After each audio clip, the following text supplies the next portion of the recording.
ಮಾತನ್ನು ಹೇಳಕ್ ಬಯಸ್ತೀನಿ. ನೀವೆಲ್ಲರೂ ನಾವು ವೀಕ್ಷಕರು ತಿಳ್ಕೊಬೇಕು, ಅವರವರ ಮನೆ ದೇವರನ್ನ ಬಿಡಬಾರದು, ಅವರವರ ಗ್ರಾಮ ದೇವತೆಯನ್ನ ಬಿಡಬಾರದು. ಗುರುಗಳೇ, ನಾವು ಮನೆ ದೇವರನ್ನ ಬಿಡೋದಿಲ್ಲ, ಬೇರೆ ದೇವಸ್ಥಾನಕ್ಕೆ ಹೋಗ್ಬೋದಾ? ನಾವೆಲ್ಲ ಹೋಗ್ಬೋದಲ್ಲ, ಹೋಗಿ. ಸರ್ವಂ ಜಗನ್ಮಯತ್, ದೇವನೊಬ್ಬ ನಾಮ ಹಲವು. ಆಕಾಶಾತ್ಪರೀತಂ ತೋಯಂ ಯಥಾಗಚ್ಚತಿ ಸಾಗರ, ಸರ್ವದೇವ ನಮಸ್ಕಾರಂ ಕೇಶವಂ ಪ್ರತಿಗಚ್ಚತಿ ಅಂತ ಹೇಳ್ತೀವಿ. ಆಕಾಶ ಮೇಲಂತ ಬಿದ್ದಂತ ಮಳೆ ನೀರು ಮನೆ ಮುಂದೆ ಎಲ್ಲ, ಮನೆಯಲ್ಲಿ ಕೆಳಗಡೆ ಎಲ್ಲ ಹಳ್ಳಗಳ ಕಾಂಪೌಂಡ್ ಎಲ್ಲ ಹರ್ಕೊಂಡು ಹೋಗುತ್ತೆ. ಒಂದು ಹಳ್ಳ ಹೋಗುತ್ತೆ, ಮನೆ ಮುಂದೆ ಹರ್ಕೊಂಡು ಹೋಗುತ್ತೆ. ಒಂದು ಹಳ್ಳ ಹರ್ಕೊಂಡು ಹೋಗುತ್ತೆ, ಒಂದು ಕೆರೆ ಸೇರುತ್ತೆ, ಒಂದು ನದಿ ಸೇರುತ್ತೆ, ಹಾಗೆ ಒಂದು ಸಮುದ್ರ ಸೇರುತ್ತೆ. ಹಾಗೆ ಸಾಗರ, ಸಮುದ್ರದಿಂದ ಸಾಗರ ದೊಡ್ಡದು ಅಂತ ಹೇಳ್ತಾರೆ. ಹಾಗೆ ನಾವು ಆಕಾಶಾತ್ಪತೀತಂ ತೋಯಂ ಯಥಾಗಚ್ಚತಿ ಸಾಗರ, ಎಲ್ಲಿ ಮಳೆ ನೀರು ಬಿದ್ದರೂ ಸಾಗರಕ್ಕೆ ಹೋಗುತ್ತೆ. ಸರ್ವದೇವ ನಮಸ್ಕಾರಂ, ನೀವು ಶಿವನನ್ನು ಧ್ಯಾನ ಮಾಡಿ, ವಿಷ್ಣುವನ್ನು ಧ್ಯಾನ ಮಾಡಿ, ಕೇಶವನನ್ನು ಧ್ಯಾನ ಮಾಡಿ, ನರಸಿಂಹದೇವರನ್ನು ಧ್ಯಾನ ಮಾಡಿ, ಭಗವತಿ ದುರ್ಗಾ ಪರಮೇಶ್ವರನ ಧ್ಯಾನ ಮಾಡಿ, ಗಣಪತಿಯನ್ನು ಧ್ಯಾನ ಮಾಡಿ. ಯಾವ ದೇವರನ್ನು ಧ್ಯಾನ ಮಾಡಿದ್ರು ಸರ್ವದೇವ ನಮಸ್ಕಾರಂ ಕೇಶವಂ ಪ್ರತಿಗಚ್ಚತಿ, ಭಗವಂತನಿಗೆ ಕೇಶವನಿಗೆ ಸಲ್ಲಿಸುತ್ತೆ. ಅದನ್ನೇ ಪರಮಾತ್ಮ ಭಗವದ್ಗೀತೆ ಹೇಳಿದ್ದಾನೆ. ನಾವು ಏನೇ ದಾನವನ್ನು ಮಾಡ್ಬೇಕಾದ್ರೆ ಏನು ಮಾಡ್ತೀವಿ? ಶಿವಾರ್ಪಣ ವಸ್ತು ರಾಮಾರ್ಪಣ ವಸ್ತು ಅಂತ ಹೇಳೋದಿಲ್ಲ. ತಿಳ್ಕೊಂಬೇಡಿ ಹೇಳ್ತಾನೆ ಅಂತ. ಕೃಷ್ಣನ ಮಹಾಭಾರತದಲ್ಲಿ ಹೇಳಿದೆ, ಏನೇ ಕೈ ಕೊಟ್ಟರು ಕೂಡ ಅದು ಕೃಷ್ಣಾರ್ಪಣ ವಸ್ತು ಅಂತ ಹೇಳ್ತೀವಿ, ಕೃಷ್ಣನಿಗೆ ಅರ್ಪಿತವಾಗಲಿ ಅಂತ. ಹಾಗಾಗಿ ಭಗವಂತ ನಮಗೆ ಕೊಟ್ಟಂತಹ ಆರೋಗ್ಯ ಭಾಗ್ಯದಲ್ಲಿ ಈ ಭರತ ಭೂಮಿಯಲ್ಲಿ ನಾವೆಲ್ಲ ಹುಟ್ಟಿರ್ತಕ್ಕಂಥದ್ದು ಹಿಂದೂ ಧರ್ಮದ ಒಂದು ಬುನಾದಿಯಲ್ಲಿ ಹುಟ್ಟು ಬೆಳೆದಂಥವರು, ಜನ್ಮ ಕೊಟ್ಟದ್ದು ನಮ್ಮ ತಂದೆ ತಾಯಿಗಳು.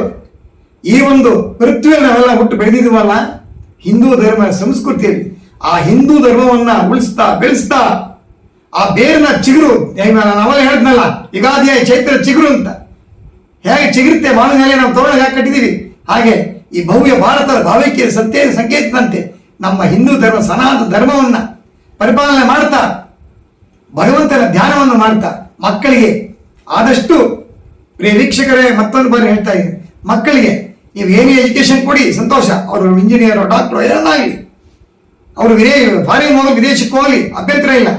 ಹುಟ್ಟಿದ ಊರು ಭೂಮಿ ತಪೋ ತಂದೆ ಮಾತು ಸ್ಥಾನ ಪಿತೃ ಸ್ಥಾನ, ನಮ್ಮ ಭೂಮಿ, ನಮ್ಮ ದೇವರು, ನಮ್ಮ ನದಿಗಳು, ಬೆಟ್ಟಗಳು, ಪಂಚಭೂತಗಳು ಅಂತಕ್ಕಂತಹ ಭರತಖಂಡದ ಕಾಶ್ಮೀರದ ಕನ್ಯಾಕುಮಾರಿವರೆಗೆ ಎಷ್ಟು ನಮ್ಮ ದೇಶ ಪರಮ ಪವಿತ್ರವಾಗಿರ್ತಕ್ಕಂಥ ತಪೋಭೂಮಿ. ಅದನ್ನೇ ಹೇಳ್ತಕ್ಕಂಥದ್ದು, ಕಾತ್ಯಾಯನಾಯ ವಿದ್ಮಹೇ ಕನ್ಯಾಕುಮಾರಿ ಧೀಮಹಿ ತನ್ನೋ ದುರ್ಗಿ ಪ್ರಚೋದಯಾತ್. ಕಾಶ್ಮೀರಿನ ಕನ್ಯಾಕುಮಾರಿ ಭರತ ಖಂಡದಲ್ಲಿ ನಾವು ಹುಟ್ಟು ಬೆಳೆದಕ್ಕಂಥ ಎಷ್ಟು ನಾವು ನಿಜಕ್ಕೂ ನಾವು ಎಷ್ಟು ಪರಮ ಪವಿತ್ರ, ನಾವು ಎಷ್ಟು ನಾವು ನಮ್ಮ ದೇಶ ಪ್ರಪಂಚದಲ್ಲಿ ಪ್ರಪಂಚವೆಲ್ಲ ಇರಬಹುದು ದೇಶ, ಆದರೆ ನಮ್ಮ ಸನಾತನ ಧರ್ಮದ ಹಿಂದೂ ರಾಷ್ಟ್ರದಕ್ಕಂಥ ನಮ್ಮ ಭಾರತ ದೇಶ ಎಷ್ಟು ಪರಮ ಪವಿತ್ರವಾಗಿರ್ತಕ್ಕಂಥ ತಪೋ ಭೂಮಿಯಲ್ಲಿ ನಾವು ಹುಟ್ಟು ಬೆಳೆದು ನಮ್ಮ ಜನ್ಮ ಕೊಟ್ಟಿದ್ದಕ್ಕೆ ತಂದೆ ತಾಯಿಗಳ ಆಶೀರ್ವಾದ ಪ್ರತ್ಯಕ್ಷದೇವರು ಅಂತ ಹೇಳ್ತೀವಿ. ಬರೀ ವೀಕ್ಷಕರು, ನಿಮ್ಮ ಮತ್ತೊಮ್ಮೆ ನಾನು ನಿಮ್ಮ ಕೈ ಮುರು ಕೇಳ್ಕೊತಾ ಇದ್ದೀನಿ, ನಿಮ್ಮ ತಂದೆ ತಾಯಿಗಳಿಗೆ ಅವ್ರು ಹಿಡಿದು ಕೂಡ ಹೃದಯ ಸ್ಮರಣೆ ಮಾಡ್ಕೊಳ್ಳಿ, ತಂದೆ ತಾಯಿಯ ಆಶೀರ್ವಾದವನ್ನು ಪಡೀರಿ. ತಂದೆ ಗುರುಗಳೇ ಕಾಲು ಹೋಗ್ಬಿಟ್ರು, ತಾಯಿ ಕಾಲು ಹೋಗ್ಬಿಟ್ರು, ಎಲ್ಲಿಲ್ಲ, ನಮ್ಮ ಹೃದಯದಲ್ಲಿ ಇದ್ದಾರೆ ಮಾತಾಪಿತೃಗಳು. ಅವರನ್ನು ಪ್ರಾರ್ಥನೆ ಮಾಡಿ, ಗುರುಗಳು ಪ್ರಾರ್ಥನೆ ಮಾಡಿ. ಪ್ರತ್ಯಕ್ಷ ದೇವರು ತಂದೆ ತಾಯಿ ಪಂಚಭೂತಗಳು, ಆಕಾಶ ಭೂಮಿ ನೀರು ಗಾಳಿ ಅಗ್ನಿ, ಹಾಗೆ ಪಂಚಭೂತಗಳಾಗೋ ಸೂರ್ಯ ಚಂದ್ರರು ಮಾತಾಪಿತೃಗಳು. ಗುರು ಅಂದ್ರೆ ಯಾರು? ಜನ್ಮ ಕೊಟ್ಟಾಗ ವಿದ್ಯೆ ಹೇಳ್ಬಿಟ್ಟು ಶಾಲೆಯಲ್ಲಿ ನಮ್ಗೆ ಯಾರು ವಿದ್ಯೆ ಹೇಳ್ಬಿಡ್ತಾರೆ ಅವ್ರು ಗುರುಗಳು.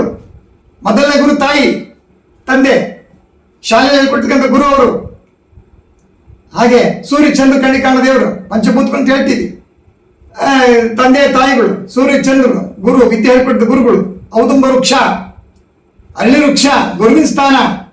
ಒಂದು ಬಾರಿ ನೀವು ಅರಳಿ ವೃಕ್ಷಕ್ಕೆ ಅಥವಾ ಔದುಂಬರ ಅಂತ ಹೇಳ್ತೀವಿ, ಹಳ್ಳಿ ಭಾಷೆಯಲ್ಲಿ ನಾವು ಅತ್ತಿಮರ ಅಂತ ಹೇಳ್ತೀವಿ, ನಾವು ವೇದದಲ್ಲಿ ಔದುಂಬರ ಅಂತೀವಿ. ಔದುಂಬ ವೃಕ್ಷಕ್ಕೆ ಪ್ರದಕ್ಷಿಣೆ ಹಾಕಿ ಒಂದು ಗುರುವಾರ, ಒಂದು ಶನಿವಾರ, ಗುರುವಾರ ದಿವಸ ಔದುಂಬ ವೃಕ್ಷಕ್ಕೆ ಅಥವಾ ಅರಳಿ ವೃಕ್ಷಕ್ಕೆ 3 ಪ್ರದಕ್ಷಿಣೆ ಹಾಕ್ಬಿಟ್ಟು ಅರಳಿ ವೃಕ್ಷಕ್ಕೆ ನಾಳೆಯನ್ನು ಪ್ರಾರ್ಥನೆ ಮಾಡಿ, ಅರಳಿ ವೃಕ್ಷದಲ್ಲಿರ್ತಕ್ಕಂಥ ಬಿದ್ದಂಥ ಎಲೆಗಳನ್ನ ನಿಮ್ಮ ಯಾವುದೋ ಮಕ್ಕಳಿಗೆ ಶಾಲೆ ಹೋಗ್ತಾರಲ್ಲ ಅವರ ಒಂದು ಪುಸ್ತಕ ಒಂದು ಒಳಗಡೆ ಇಡಿ, ನಿಮ್ಮ ಜವಾಬ್ದಾರಿ ಹಾಕೊಳ್ಳಿ.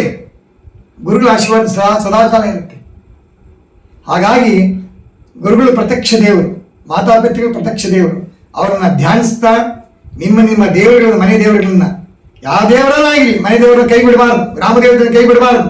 ಭಗವಂತನ ನಮನ ಮಾಡ್ತಾ ಇದ್ದು ಹಿರಿಯರಲ್ಲಿ ಭಕ್ತಿ, ಹಿರಿಯರಲ್ಲಿ ಗೌರವವನ್ನು ಮಕ್ಕಳಿಗೆ ಈಗಲಿಂದ ಹೇಳ್ಕೊಡ್ತಾ ಬನ್ನಿ. ಇವೆಲ್ಲವನ್ನು ಮಾಡ್ತಾ ಇರಿ. ಭಗವಂತನು ನಿಮ್ಮ ಮಕ್ಕಳನ್ನ, ನಿಮಗೆ ಆರೋಗ್ಯ ಭಾಗ್ಯ, ಮಕ್ಕಳಿಗೆ ಉದ್ಯೋಗದ ಪ್ರಗತಿ, ಭೂಮಿ ಅಭಿವೃದ್ಧಿ, ಒಂದು ಕುಟುಂಬ ಅಂದರೆ ಎಲ್ಲೂ ಕೂಡ ಅಭಿವೃದ್ಧಿ ಮಾಡಿ ಭಗವಂತ ಕಾಪಾಡ್ತಾನೆ. ಧನ ಕನಕ ವಸ್ತು ವಾಹನಗಳೆಲ್ಲವನ್ನು ಐಶ್ವರ್ಯ ಕೊಟ್ಟು ಭಗವಂತ ನಿಮಗೆ ಕಾಪಾಡ್ತಾನೆ. ಎಲ್ಲವೂ ಕೂಡ ಯಶಸ್ಸಾಗುತ್ತೆ ಅಂತ ಹೇಳಕ್ಕೆ ನಾನು ಬಯಸ್ತಾ ಇದ್ದೀನಿ. ಪ್ರಿಯ ವೀಕ್ಷಕರೇ, ಇಲ್ಲಿಯವರೆಗೂ ಕೂಡ ನಾನು ಈ ಯುಗಾದಿ ಸಮಸ್ಯೆ ಬಗ್ಗೆ ನಾನು ಹೇಳಿ ನನ್ನ ಒಂದೆರಡು ನುಡಿಮುತ್ತುಗಳ ಮಾತುಗಳನ್ನು ಹೇಳಿದ್ದೀನಿ. ಇದರಲ್ಲಿ ನಂದೇನಾದರೂ ಒಂದು ತಪ್ಪಿದ್ರೆ ದಯವಿಟ್ಟು ಕ್ಷಮೆ ಇರಲಿ. ಈ ಒಂದು ನನ್ನ ವಿಡಿಯೋ ಇಷ್ಟವಾಗಿದ್ದರೆ ಸಬ್ಸ್ಕ್ರೈಬ್ ಮಾಡಿ, ಯೂಟ್ಯೂಬ್ ಚಾನಲ್ನ ಎಲ್ಲ ನಿಮಗೆ ಶೇರ್ ಮಾಡಿ, ತಿಳಿಸಿ. ಇದನ್ನೇನಾದರೂ ನಂದೇನಾದ್ರು ಚೆನ್ನಾಗಿ ಏನಾದ್ರು ಸಮಾಧಾನ ನಿಮ್ಗೆ ಆದರೆ ಶೇರ್ ಮಾಡಿ, ಸಬ್ಸ್ಕ್ರೈಬ್ ಮಾಡಿ. ನಮಸ್ಕಾರ.